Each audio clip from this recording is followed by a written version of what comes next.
Hello, good evening guys. ഇന്ന് ഒരു ചെറിയ ഡിസ്കഷൻ തന്നെ വേണ്ടി വരുന്ന ഒരു സാഹചര്യം വന്നുകൊണ്ടാണ് ഞാൻ നിങ്ങളുടെ മുമ്പിൽ ഒരു കാര്യം അവതരിപ്പിക്കാൻ വന്നത്.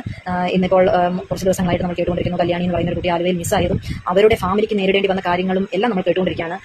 ഇത് ഒരു ബ്രേക്കിംഗ് ന്യൂസ് ആയിട്ട് ഇപ്പോൾ പോയിക്കൊണ്ടിരിക്കുകയാണ്. നമ്മൾ പ്രതീക്ഷിച്ചത് അമ്മയുടെ ഏതോ ഒരു ചെറിയ വൈകല്യം അല്ലെങ്കിൽ ബുദ്ധിയില്ലായ്മ കൊണ്ട് കുഞ്ഞിനെ മരണത്തിലേക്ക് തള്ളിവിട്ടു എന്ന് വിചാരിച്ചവർക്ക് ഒരു വമ്പൻ ട്വിസ്റ്റ് ആയിട്ടാണ് ഇപ്പോൾ അവരുടെ ബ്രദർ ശാരീരികമായിട്ട് കുട്ടിയെ ഒരുപാട് ആക്രമണം നടത്തിയതായിട്ടാണ് അറിവ്. അതായത് കുട്ടികളെ ഇന്നത്തെ കാലത്തെ മോസ്റ്റ് കുട്ടികളുടെ പേരൻസും എഡ്യൂക്കേറ്റഡ് ആണ്. അപ്പോൾ അവരെ കുട്ടികളെ ബാട്ടച്ചും കൂട്ടച്ചും ഒക്കെ പറഞ്ഞു കൊടുക്കാറുണ്ട്. അതുകൊണ്ട് കുട്ടികൾ അവെയറാണ് എല്ലാ കാര്യങ്ങളിലും. അതുപോലെ തന്നെ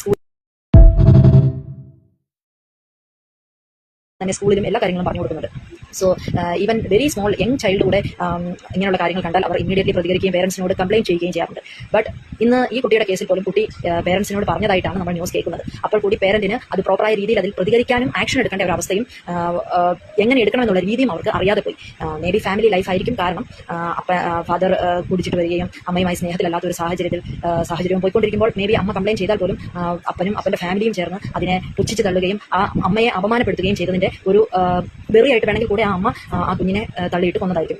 ഓക്കെ, ഇപ്പോൾ ഞാൻ എന്റെ കുട്ടിക്ക് സംഭവിച്ച ഒരു ദുരൂഹ സാഹചര്യത്തെ ഞാൻ ഹസ്ബൻഡിനോടും വീട്ടിലുള്ള മുതിർന്ന പേരൻസിനുള്ള ഇടയിലുള്ള അകൽച്ചയാണ് ഇങ്ങനെയുള്ള ഓരോ പ്രോബ്ലംസുകൾക്കും കാരണം. അതുകൊണ്ട് ഒരു ഫാമിലിയെ കെട്ടിപ്പടുക്കുമ്പോൾ നമ്മൾ എപ്പോഴും സ്നേഹത്തിലും സന്തോഷത്തിലും ഫാമിലിയിൽ പോകുക. അല്ലെങ്കിൽ പോലും കുഞ്ഞു കുട്ടികൾ വളർന്നു വരുമ്പോൾ അവർക്ക് ഫുൾ സപ്പോർട്ട് കൊടുത്തവരെ വളർത്തുക. അതാണ് നമ്മളെ കൊണ്ട് ചെയ്യാൻ പറ്റുന്ന ഏറ്റവും വലിയ കാര്യം. അതുപോലെ ഇന്നത്തെ സാഹചര്യത്തിൽ പേരൻസ്, അതായത് mother father both are working people ഉള്ളി. സോ നമ്മുടെ കുട്ടികളെ ആരുടെയെങ്കിലും കയ്യിൽ കൊടുത്തിട്ട് പോകുമ്പോൾ കൂടി നമ്മൾ ഓർക്കുക, എപ്പോഴും അവരുടെ മേലെ നമ്മുടെ ഒരു കണ്ണ് കൊണ്ട് ഒരു വാച്ച് ഉണ്ടാവണം. എപ്പോഴും അവരെ നമ്മൾ വാച്ച് ചെയ്തുകൊണ്ടിരിക്കണം. ഇപ്പോൾ എത്ര ബന്ധപ്പെട്ട, അതായത് സ്വന്തം പേരൻസിന്റെ സഹോദരങ്ങളായാലും ഫാമിലിയിൽ ഏറ്റവും ഇമ്പോർട്ടന്റ് ആയിട്ടുള്ള ആൾക്കാരായാൽ പോലും നമ്മുടെ കുട്ടികളെ വിട്ടിട്ട് പോകുമ്പോൾ എപ്പോഴും നമ്മളെ അവരെ വാച്ച് ചെയ്തുകൊണ്ടിരിക്കുക. ജസ്റ്റ് വന്ന് കൂട്ടിയിട്ട് പോകുമ്പോൾ നമ്മൾ അവരുടെ ആ ബിഹേവിയർ, അവരെങ്ങനെയാണ് കുട്ടിയെ കാണുന്നത്, ഇനി അഥവാ കുട്ടികൾ എന്തെങ്കിലും ഒരു ചെറിയ സൈനോ എന്തെങ്കിലും തന്നിട്ടുണ്ടെങ്കിൽ ഇമീഡിയറ്റ്ലി അത് കേൾക്കുകയും ലിസൺ ചെയ്യുകയും അതുപോലെ അവരെ സപ്പോർട്ട് ചെയ്യുക. അങ്ങനെ പ്രൊട്ടക്ട് അവർ future generation well. Thank you, bye bye, see U.